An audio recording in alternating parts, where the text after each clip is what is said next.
chamado It's All True, É Tudo Verdade, filmado aqui no Brasil e no México em 1941 e 1942. A arte é também uma forma de participação na vida, uma forma de intervenção social. Eu sempre acreditei muito nisso. Eu acho que essa mistura dos elementos críticos e práticos é muito importante. Como entender a passagem do Orson Welles aqui pelo Ceará? Como entender o filme que ele fez, chamado It's All True, É Tudo Verdade, filmado aqui no Brasil e no México em 1941 e 1942. Eu deixarei o espectador tirar suas próprias conclusões e darei apenas alguns dados para analisar este filme. E essa experiência de fazer cinema numa época crítica da política entre Brasil e Estados Unidos.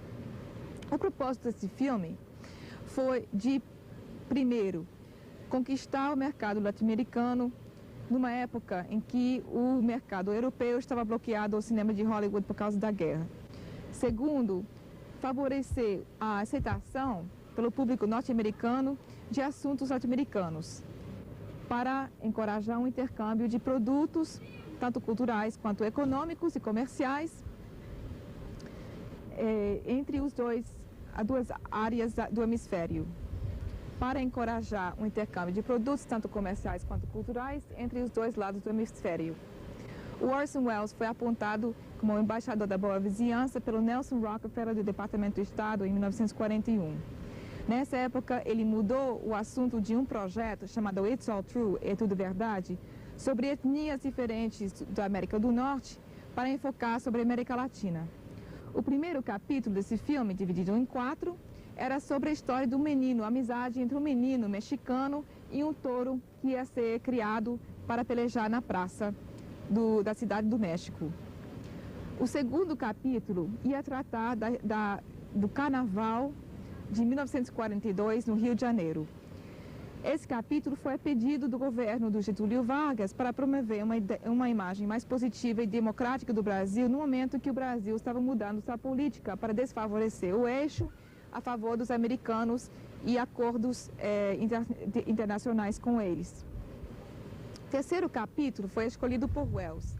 Era a história de 4 jangadeiros chamados Tatá, Jerônimo, Manuel Preto e Manuel Jacaré até o Rio de Janeiro de jangada, uma viagem de quase 2.000 milhas marítimas para protestar suas condições ao governo de Getúlio Vargas e receber proteção desse governo na sua profissão, onde nessa época não tinham nem aposentadoria, nem pensão, nem segurança de remuneração nas épocas de pesca ruim.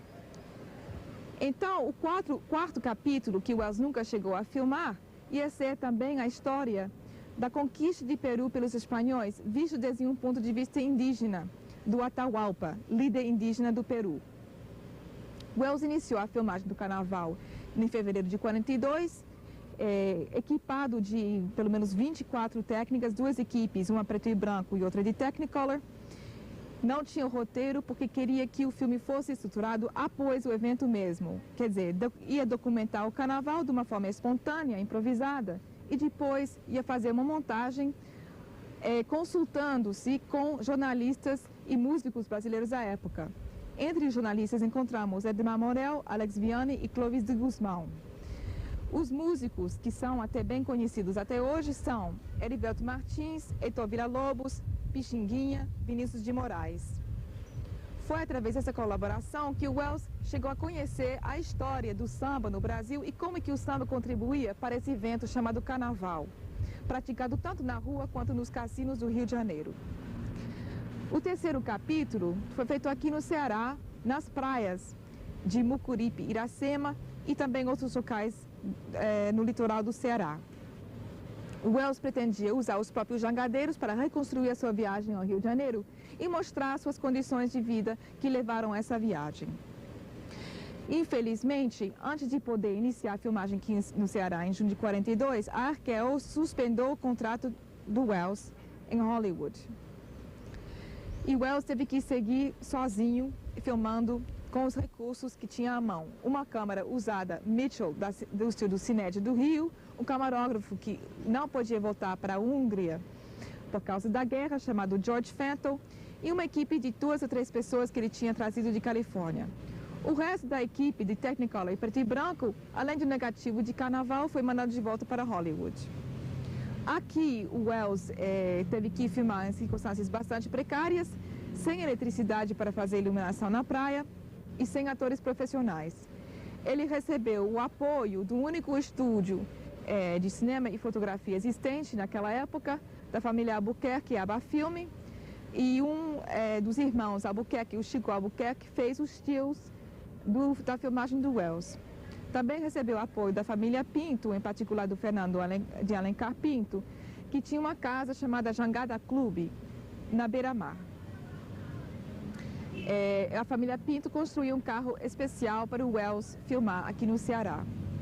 Welles, para continuar a filmagem, teve que engajar os próprios pescadores como técnicos. Construíram paralelos, refletores, como não tinha iluminação artificial, e ajudaram o Welles a alcançar posições complicadas para conseguir os ângulos especiais do filme e retratar essa vida de comunidade. Também ele teve que treinar certos membros da comunidade como atores. Ele não queria deixar a vida do jeito que retratar a vida como tal, como não ia poder ressaltar os aspectos fundamentais para entender a história dos jangadeiros. Então ele ensinou certos membros da comunidade a ser atores. Esses membros foram Francisco Moreira da Silva, uma filha de pescador do Pirambu, e Zé Sobrinho, do interior do Ceará. Eles iam tomar o papel de noivos que se casam e sustentam 2 famílias, a família do pai, do sobrinho e a família própria.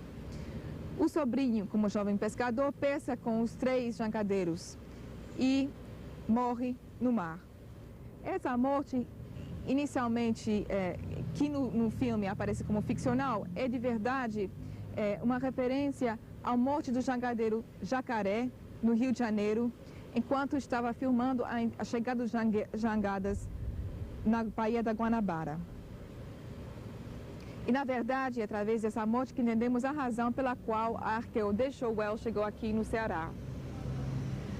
Durante uma filmagem no Rio de Janeiro, a lancha que estava puxando a jangada viu a jangada virar e só 3 jangadeiros dos 4 viram a superfície da água.